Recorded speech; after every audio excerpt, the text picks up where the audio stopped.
Welcome students. In this class we will learn how to convert the image into an hyperlink.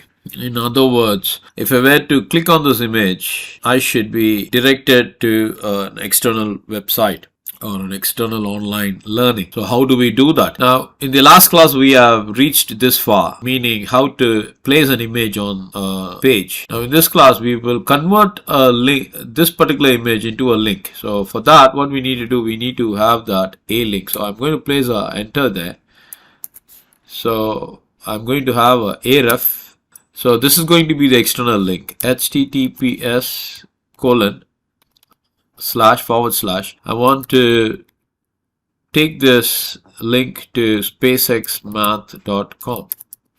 So when people are clicking this particular image, they should be directed to this online learning. So after we have placed the link, we have to place that a tag just when the image gets complete. So this is where you need to place the a tag. So this is going to be perfectly fine, and we save it, and then we go back to the browser, we click, and then clearly we have the link there. So if I were to go and click on this link, you can clearly see that the direction takes place. We are now in spacexmath.com, and this is an online learning platform, and this is exactly what we wanted. So that completes this lesson, students. Thank you.